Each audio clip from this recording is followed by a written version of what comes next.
Good evening, Fernwood. It is your TV pal, Neil, and it's time for some late night variety with the first episode of Fernwood Tonight. That's from July 4th, 1977.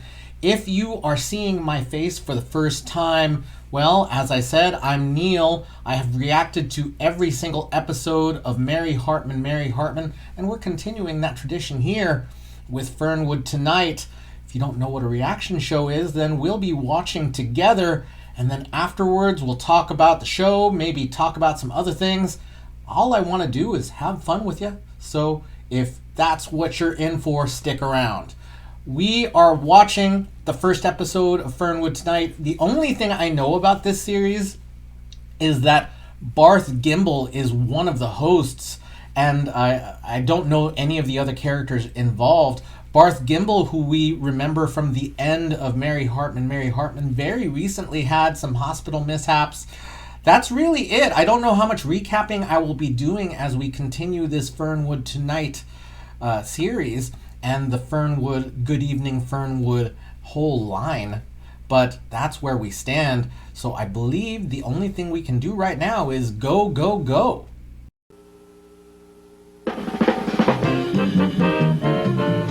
Tonight from Fernwood, Fernwood Tonight, 30 minutes of very remarkable entertainment coming to you live with your host for tonight, Mr. Barth Gimble. Tonight, Barth's guest will be Howard Palmer and his handicapped piano. Dr. Osgood brings startling evidence that you could be killed by your pants. And Morton Rose, a Jewish person of the Hebrew faith, and Fernwood's own mayor, MERLE JEETER, and Happy Kind and the Mirthmakers. And me, I'm Jerry Hubbard. And now here's your host and mine, Mr. Barth Gimble.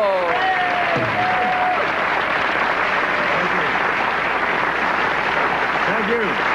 Wow. Thank you very, very much. Wow, I can't tell you how pleased I am to be here, really. No, I can't.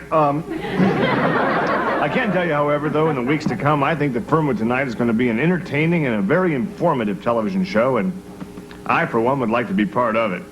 My contract here on the show is, in fact, a short one. In fact, my contract here tonight runs about another 27 minutes, to be honest. Now, you may wonder why a person of my talent and background and looks would sign only a day-to-day contract. Actually, it was what we in the business of show business call a handshake deal. At least my hand was shaking like crazy, but I think that's only normal whenever you're starting something new and maybe taking a kind of a gamble, or in this case, taking a gimbal. Oh, sorry. Anyway, I'm confident that once you people have gotten a 30-minute dose of my charisma, so to speak, and your wishes are made known via the station's listed phone number, and that number is listed, incidentally, the powers that be will be knocking on my door for that long-term contract, no doubt, and I'll be committed for the entire week, I think. So it's my choice at present to work day-to-day right now, and as luck would have it, that was also the management's firm position. So now, another question you might be asking yourself, it occurs to me, if I was you, is why a man with a fairly obvious streak of sensitivity, thank you. No, hold it down. Why would a man with such sensitivity leave Miami Beach and come to Fernwood, Ohio, the very city that killed his brother? It's a good question. I'll do my best to try to answer it. Now, I'm sure that many of you read the tragic news of my brother's being impaled on an artificial Christmas tree in his closet of his own home. Some have called it a tragedy, some called it murder, some said what a stupid place to keep your Christmas tree. But out of respect to my brother, I don't call it anything. I just silently hope that he's gone to a better place. As a matter of fact, I'm pretty sure he has gone to a better place, because I'm staying in his old place and it's a dump. But it's paid for. Hey, what the heck? Hi. This is Jerry Hubbard, our announcer. Let's have a nice hand. So far, so good. Well, so far, so good. Thank you, Jerry. I'm the man that does the announcing. Yeah, And I thought I'd jump on the plane when it's about to take off. Well, thank you. Listen, everyone in town is kind of wondering if you're going to stoop to answer some of those rumors that the Fernwood Courier has been printing about you. Well, Jerry, I think it was Father Keller who once said that no man stands quite so tall as when he stoops to defend himself. And the Courier has printed a lot of rumors about me the last couple of days, yes. And the law of averages will tell you that some of them, quite honestly, have to be true. So we'll just iron it out right now. Yes, I was a big success in Miami with my own show, and I have the plaques and the check stubs to prove it. Okay, but I was forced to leave it anyway. The problems that the paper makes such a big stink about really are the same kind of little petty problems and hassles that you have with your neighbors of your very own, right here in Fernwood, I'm sure. Mm-hmm. But the important part is this, and this is a very important part, I can't stress it enough. There has never been a conviction. Wow. Okay? Never a conviction. That's the beautiful part about this country, yes. Too. You're innocent until proven guilty. Yes. And my lawyer may have, I think at this point, we both think at this point, we have a pretty darn close to airtight case for entrapment. Hey. So we're in pretty good shape. We'll cross our fingers on that. Listen, with opening night jitters and all, I think maybe I better step off camera and tie up a lot of loose ends that I really didn't take care of before coming in. You hit it on the head. Oh, for Pete's sake. You should probably do that before the show starts. Okay. Back of my guy, Jerry Hubbard.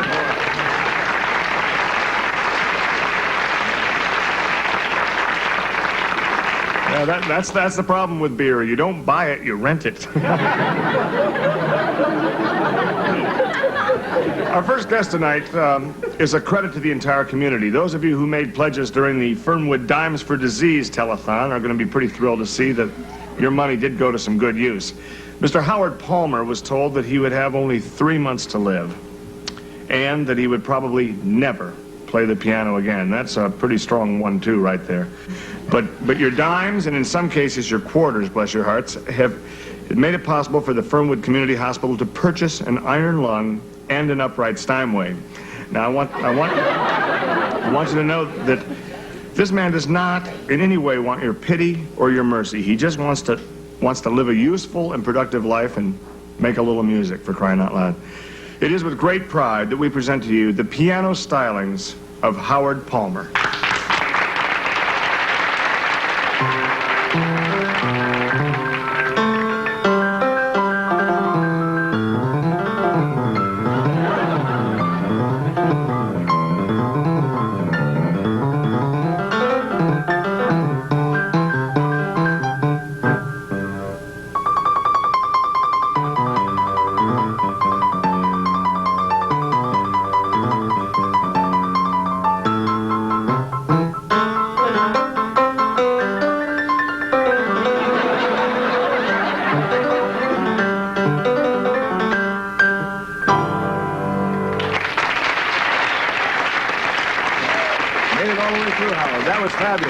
Why don't you come over here and we'll talk a bit?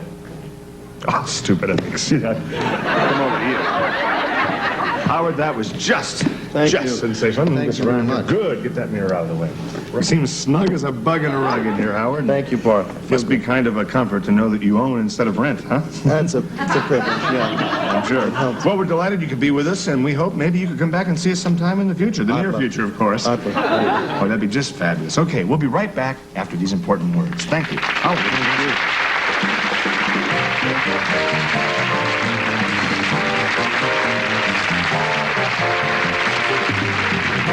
September 5th at 7 p.m., Red Fox delivers the laughs on the premiere of Sanford & Son. Man, I still got to sow some wild oats. Papa Joy.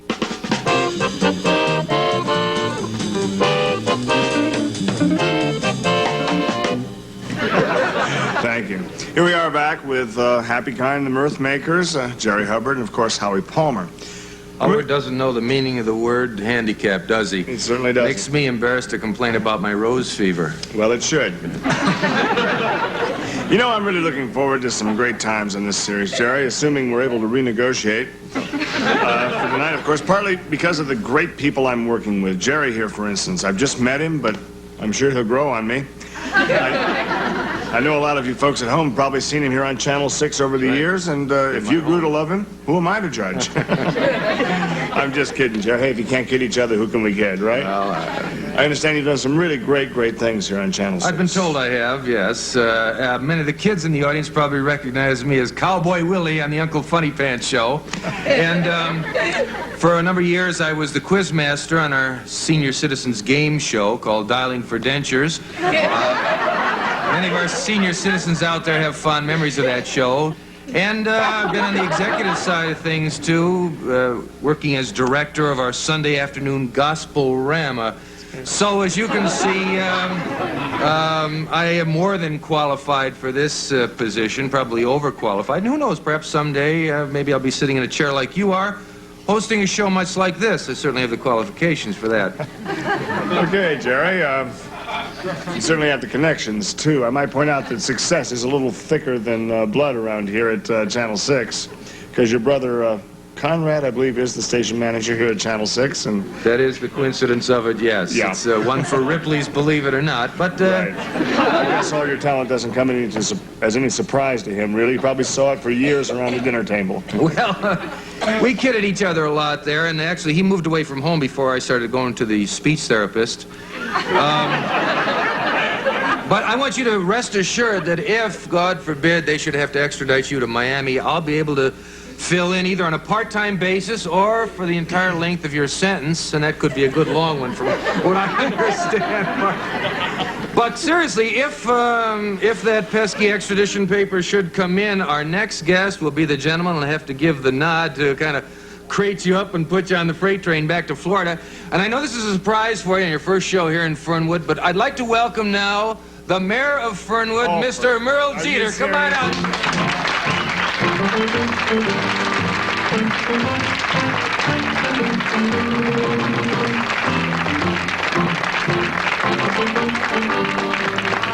Gosh, it's a big night, isn't it, Bart? Woo! Speak of the devil and he shall appear. On my part, I'd like to say it's an honor, Your Honor. Well, my gosh, it's actually my privilege, Bart, and I'd like to get serious here for a couple of minutes, if I may. I'd like to just officially welcome you here to Fernwood as the mayor. I understand you've got a heck of a show that you're just doing gangbusters down in Miami before... well, everything hit the fan, so to speak. Yes, Merle, I was, and it did. Well, I'm just so sure you're going to have a successful show here, Barth. You're certainly surrounded by talent here. You got Larry here. You got Jerry here. Right. You got Happy Time, the band leader there, and the boys. Happy Time. It's sort of like part of the family. In fact, Happy, why don't you come on over here, you and the fellas, and come over here and talk. I know that's not your main acts, but try doing a little mouth here. So good to see you. Happy Time. Hi, fellas. Good to be working with you again, Hap. How are you? Can't wait to get on a first-name basis with some of these fellas in here. That's great.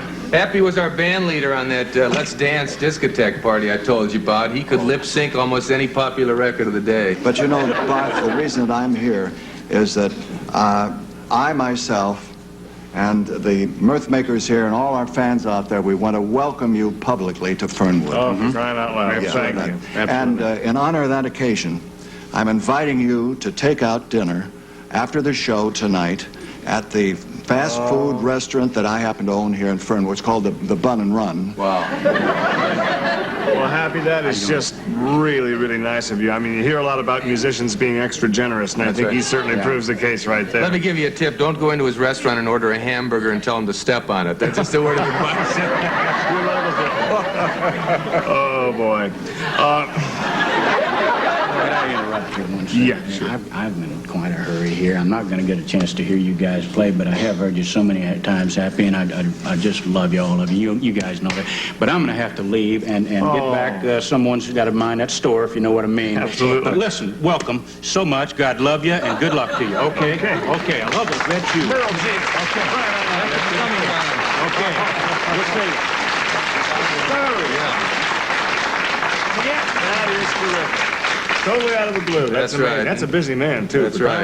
You know, Happy, it's, I think it was probably a great treat for all these people to hear you make small talk, but that's not really why you're here. You know that. You're here to make some music, and I was wondering if maybe you might want to you know, kick the dust off their union guards and go over there and break one out for us. Could you do that? Let's go on over there and get yourself together. Between Jerry and I think we can give you a heck of a big build-up, and then maybe you can come in and kind of like try to live up to that musically. Be kind of fun. I would say when Happy plays, it's music to my ears because he knows what to do with an instrument. Absolutely. Well, play it, I think, is what he's going to do. Play their instruments, or axes, as you call them. Yeah. Here they are, ladies and gentlemen, our very own Happy Kind and the Mirth Makers with a big hit that someone else recorded. They're going to do their version. Hope you enjoy it. 1, 2, 3, 4.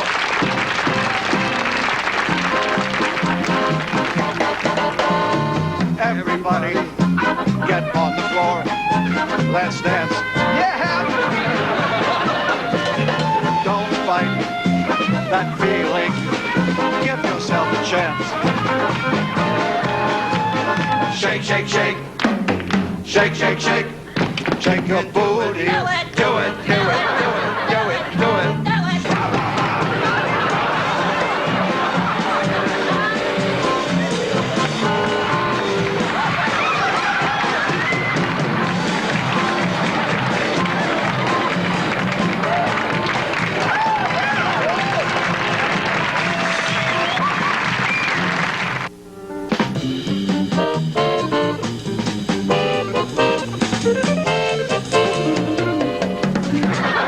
Thanks, Hap. You know, I'm especially glad to have our next guest with us. I don't know if you know this gentleman. I really don't know what to say about him myself. This particular guest, except to tell you that he's Jewish. And in fact, he's a speeding Jew, actually. He was going through town this afternoon, about 5 to 10 miles over the limit. Nothing great, you know, but that's still over the limit. He got picked up, and well, the rest is history. So I'd like you to meet, please, ladies and gentlemen, Mr. Morton Rose.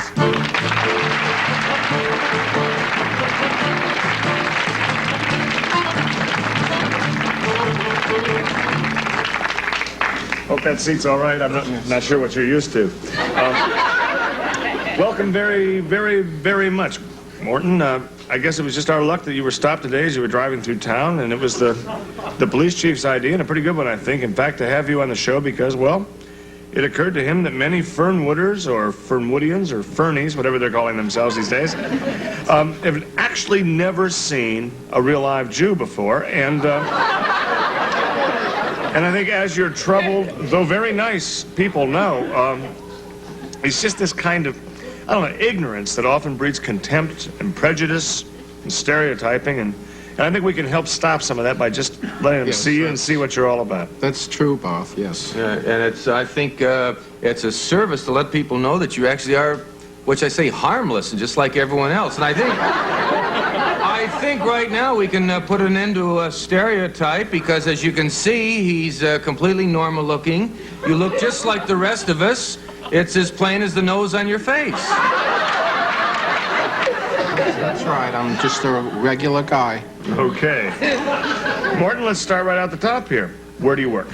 Hidden Acres Real Estate. Mm-hmm. And, of course, you own it. I'm a file clerk.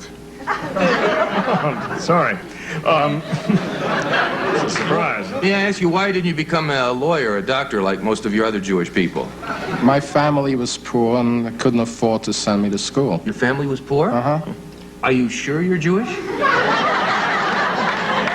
Could have been a mix-up at the hospital. Of course he's Jewish, Chair.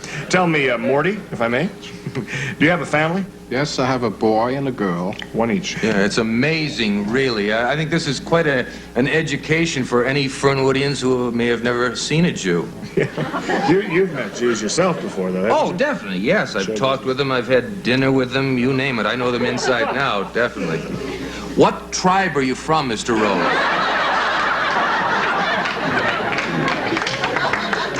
What tribe? Yes, sir. Well, I'm originally from Toledo. Our phone lines are open now in case any of you have never had the pleasure and would like to talk to a Jewish person. We invite you to call us at 555-5624. Don't be afraid to pick up the phone and dial 555-5624. Our lines are open. This should be fun. That's how they are in Fernwood. You ask them to call, and they call. Yeah, someone was sitting right on the phone there. That's great. Hello, talk to a Jew. You're on the air. Is this the Jew? No way, no. Now, this is Barth Gimbel. The Jew is sitting beside me to my right. Would you like to talk to him? No, it's okay. I'll talk to you, and you can give him this message. Gladly. I'd like to know when Barbara Streisand's next movie will be out. Okay, you heard that over the speaker here, so okay, you can go right ahead. Well, I don't know, but I'd like to see it myself, though. I think she's very good. You must be very proud of her. Yes, I am. Okay? Okay, thank you. You're welcome, dear. Whoa, boy, this is popular. Hello, talk to a Jew. You're on the air. I'd like to know why Mr. Rose isn't wearing a beanie. You heard the question? It's about the alleged beanie, Well, whatever she's referring I to. think the caller's referring to the yarmulke that's usually worn on the head by very religious Jews, or when we're in the synagogue. And it's when you're in the synagogue that you wear the ones without the propeller? Jerry!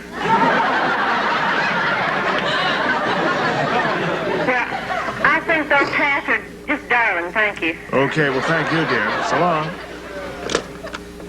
I guess we won't take any more here. That's plenty to start the ball rolling. I'm happy to hear our audience really liked the Talk to a Jew segment so much. A popular thing. I think so. Maybe we'll do it again sometime. Morton, really, thank you very much for making that possible and for being the very Jew we had on the show. I appreciate that very much. So it's my pleasure. Thank you. Be happy to come back to Fernwood someday. I don't think that'd be necessary. Actually, we'll be right back after these important words. Stay with us, okay?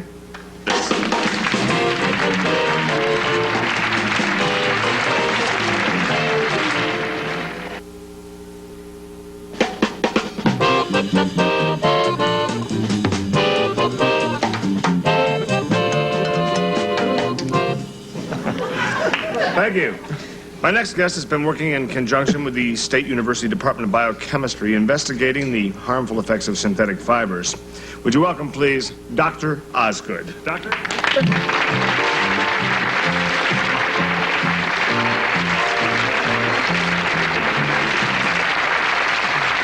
Well, Doctor, I understand you've got some rather important and somewhat startling news for us tonight. Well, unfortunately, Barth, that's true.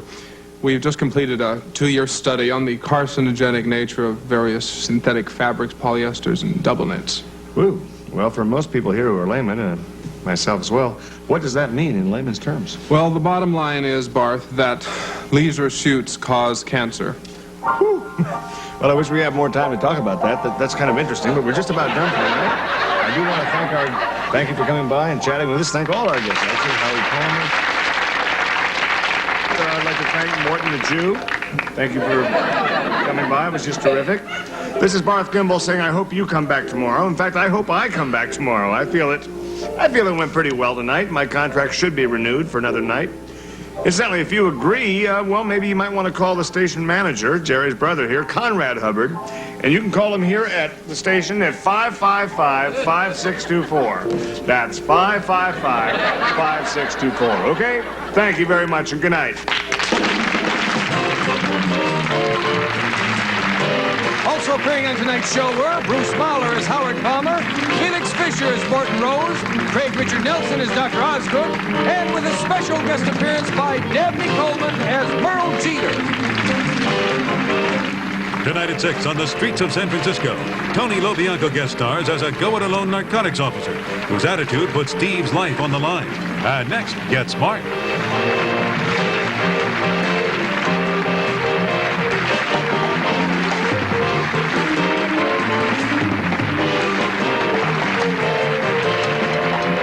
Well, that was something.